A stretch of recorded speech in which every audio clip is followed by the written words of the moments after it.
the question that we are going to do now is OF6 does not exist. Explain.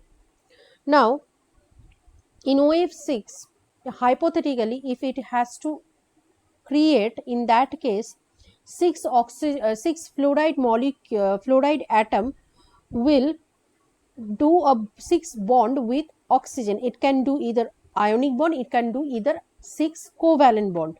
To produce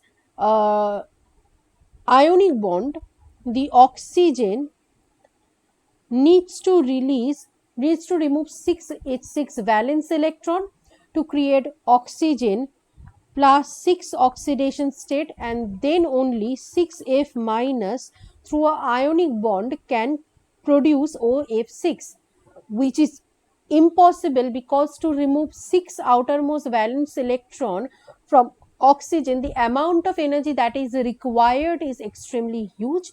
That's make the oxygen in plastic oxidation state unstable. That's why OF6 cannot be created through an ionic bonding.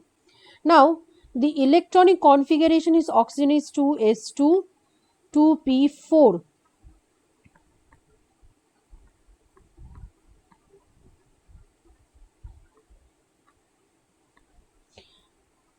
To form 6 covalent bond with 6 fluoride, 6 unpaired electron is required in the valence shell.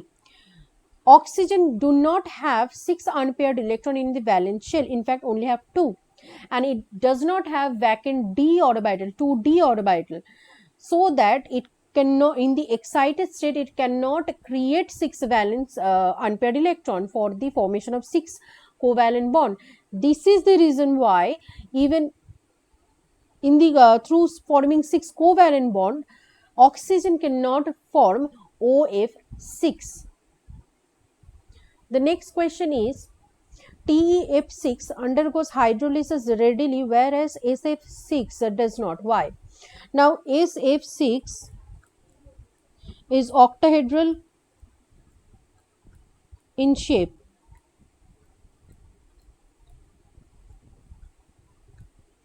This is the shape of SF6 molecule. Similarly, TeF6 is also octahedral, have octahedral geometry. The difference is that sulfur comparatively smaller central atom than the Te. Hence, the 6 fluoride atom around sulfur creates a huge amount of steric hindrance around the central atom sulfur. So, for the hydrolysis reaction to occur, the water molecule cannot approach the central atom sulfur in SF6 very easily, whereas it can approach the Te central atom in the TeF6 molecule due to bulky size of the central atom Te. On the other hand, the electronegativity of Te is very less compared to fluorine. That's why the electronegativity difference between the Te and F is huge, making the TeF bond polar, or in other words, weaker.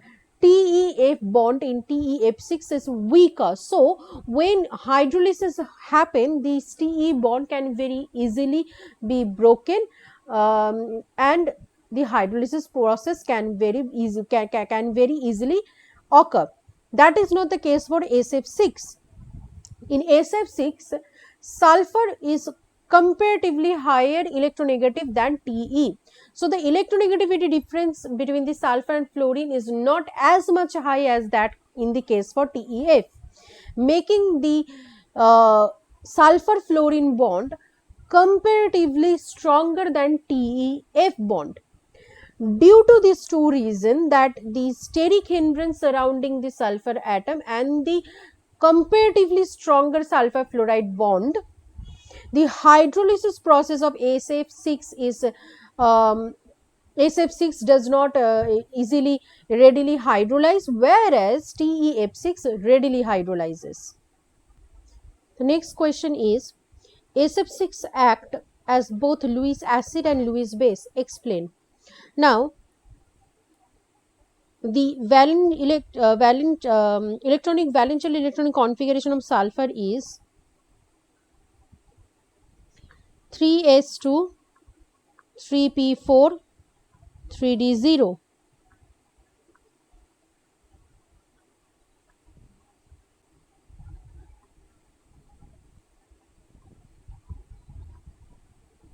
This is the ground state electronic configuration.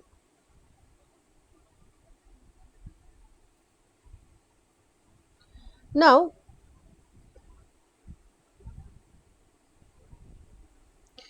sulfur in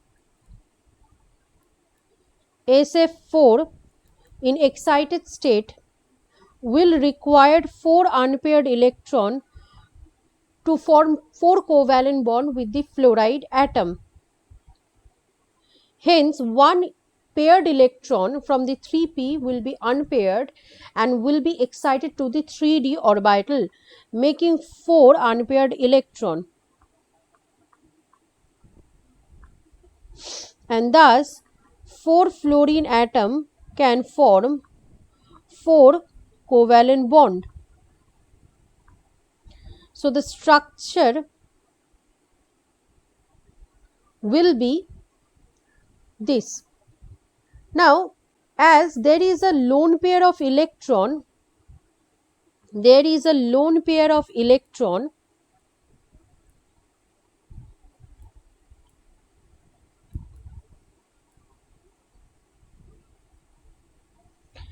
sulfur SF4 can act as Lewis base by donating that lone pair of electron. Now, it has vacant d orbital also.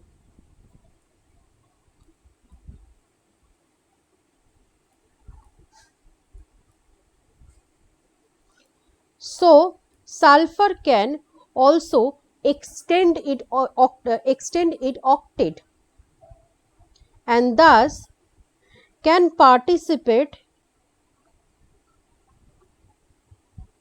as Lewis acid by accepting electron, like in this reaction.